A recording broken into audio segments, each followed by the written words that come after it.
But yeah, I think we should just jump into it with a quick little Odyssey review. Now that we've seen it twice, Oh yeah. I feel more qualified to talk about it.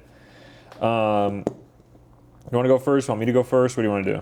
I think I'll go first. I got like a lot of thoughts, honestly. Okay. So the first time I watched it, I definitely didn't like grasp all of it. I don't think.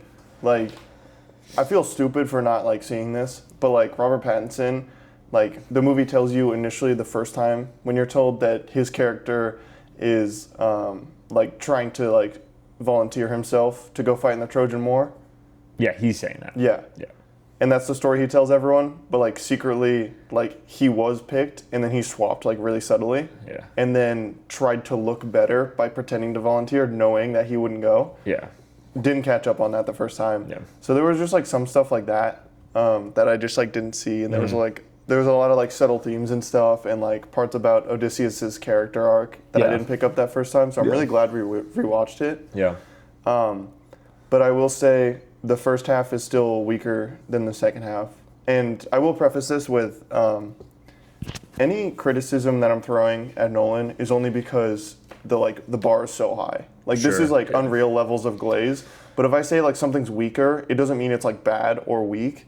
It's like this is like, you know, I'm comparing it to like Oppenheimer and Interstellar, Memento, like literally like fantastic movies. Yes. Like in comparison to his filmography, not film in total. Movies as a whole. Right. But I think the first half is noticeably weaker than the second half. I think the build-up with everything in Ithaca in the first half is decently less interesting than what's going on with Odysseus. And so it made the rewatch of that part, because I already know like what's going to happen and where it's going, it made it like decently less interesting for me, especially on a rewatch, and that kind of highlighted it. But man, that third act is something special, dude. I mean, seeing Odysseus come home and explain his mindset and how he feels to Penelope when he gets there, and then ramping that into kicking all the suitors out is just something incredible. Like it's unbelievable. It feels so earned. It's just like, I don't think people are talking about that part enough. Like there's jokes about him stringing the bow and then like, you know, plucking the cord and stuff, and then they're like, holy aura, you know, but like, man, like the way they build into that is so good. I just, like, it makes me like forget literally every single even minor complaint that I have with the movie and minor gripe. And I think that's why so many people are loving it. And I think that's a big reason about when people watch movies, is if a movie's just fine or okay for most of the runtime and then it ends with a bang, people usually come out of the movie and they're like, that's the best thing I've ever seen. Sure. And I think The Odyssey is a big one. It's got a big case of that for me. So those are basically all my thoughts. If you wanna go. Yeah, I think I'm pretty much the opposite. I didn't like the first. Probably it's not that I didn't like it.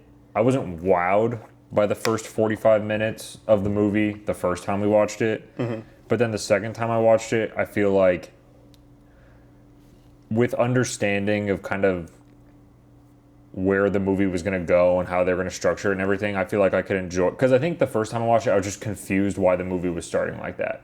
But I think that's because I thought, just because they showed the 5 minutes of the Trojan horse and everything, like ahead of Avatar, I kind of figured they might like start with that.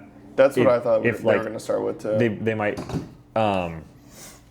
and I'm not saying that's like accurate to the story that it should start with that or not. It just felt like that might be something the scene they start with, you know, just to set the scope and everything, get people like really locked into it. So I think when I was watching the first time, and we don't see that scene until Bernthal is telling the story to Telemachus, Tom Holland. But I just think on the rewatch, basically everything works for me. I don't think everything's perfect by any means, but also literally I don't dislike a single thing. I felt like I could track like Odysseus' journey worked for me better this time. Yeah. I agree with that for sure. A lot of and like how they branch off in the non-linear part, because like the first time I felt like, because sometimes it is hard to absorb it all on the first go. For some people it's not, but yeah, I just felt like, because when you branch off in the non-linear parts, it's usually because like someone's like telling a story. Yeah. And so then we branch off and learn that part of the story, and then we piece it together. I just think it was easier for me to piece together on the rewatch, because I was like, okay, that's what that, like, okay, I get it. I can totally see where he's going for with, like, because like the Odyssey is like a poem, and they talk a lot about like stories told through song. And so if you look at the movie as like the stuff, you know, at Ithaca, and then the stuff with Odysseus and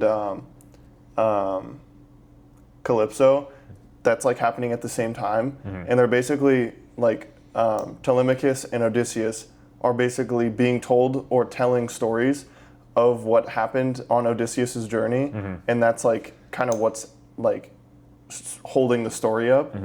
So it's like not really non-linear, because technically it's just like, you know, just people talking flashbacks. to each other. Yeah. So I can totally see what they were going for, and I think, yeah, for me personally, it just worked way better in the second half. Yeah, I think. But I think that's an interesting way to approach it. I think the movie's more.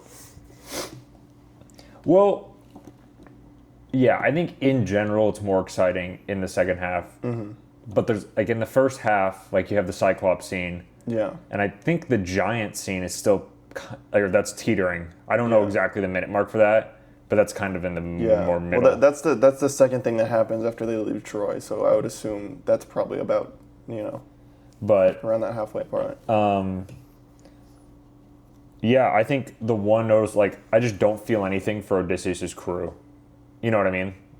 Like I felt for that one guy with the beard, who's in, I think he's in Himesh Patel Tenet too. Yeah. Yeah.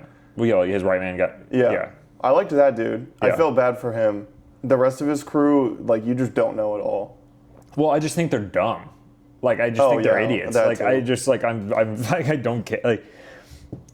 Like I enjoy watching the journey, but I get the same feeling that, like, Odysseus clearly gets, where he just, like, completely gives up on he's them. tired, and he he's tries. just done. He's like, no, you, like, you know, he's trying to help them out. He's trying to get them home. He, you know, he's not trying to give up on them, but it gets to a point. He's like, hey, come on, Yeah, like, well, I mean, you can see it in Damon's acting when he's on the boat and they're like pulling in, and he's like, "Don't go there. Like, you're just gonna go kill the cows and you all die." Yeah.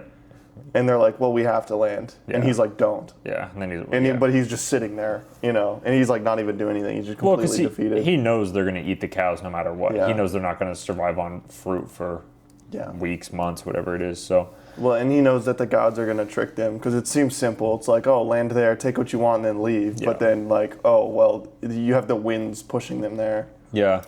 And then the other noticeable thing for me is I think the cast worked a lot better for me on the second watch than it did on the first one. Yeah, I wasn't quite sure about the Tom Holland stuff, I guess. Just because, you know, he jokes about in interviews, he's like, oh, I kind of like played the character as like a 16-year-old. And they're like, Tom, I think he's like 22. You know, they're like, I don't know. He's like, oh, I might have done this all wrong. I don't think he does it all wrong. I think his performance worked a lot better for me on the second watch. Yeah. And I think I just appreciated Matt Damon's performance a lot more. Yeah. Because I think when I first saw him, like, Matt Damon's a great actor. He's a legendary actor. He's been in a ton of big movies. He's been in, this is his third Christopher Nolan movie. But I don't think, like, I saw him, like, as Odysseus, you know, because a lot of people talk about, like, oh, like kind of like as a Christian Bale, you know, because it makes sense. And, you know. But I think on the second performance, I could just see him, like, in it so much more, and I thought he was really incredible.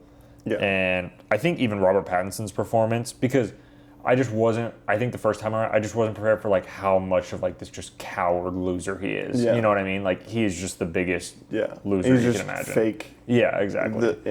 So I just, I think all the performances were just like a step up on the rewatch. And I think they boosted the bass in IMAX theater 1 week apart. That was crazy. Or it was so much louder second week. Or we just need to sit closer to the thing more often, because, man, that thing was... Oh, my God. I mean, people were joking about the Cyclops being, like, literally the loudest thing ever. And on our first go, I was like, I mean, like, it was loud, but that second go, oh, my God, it was shaking the building. Yeah, because I just remember, like, we saw the Batman in this IMAX theater, and when when like he turns his car on. Oh yeah, that, like, it shook the like, seats. it was like literally like shaking the theater. So probably And then with Doom in the and the sandworm stuff. the sandworm showing up. It literally, that was the loudest it's ever been because you could see the screen rippling. Yeah, it was shaking that hard. So that was awesome. I think we just in general need to sit a little closer. Yeah, just that row was so much better than what we usually do. Yeah, God, we've been making a mistake for so long. But yeah, overall, I loved it. It's an awesome movie.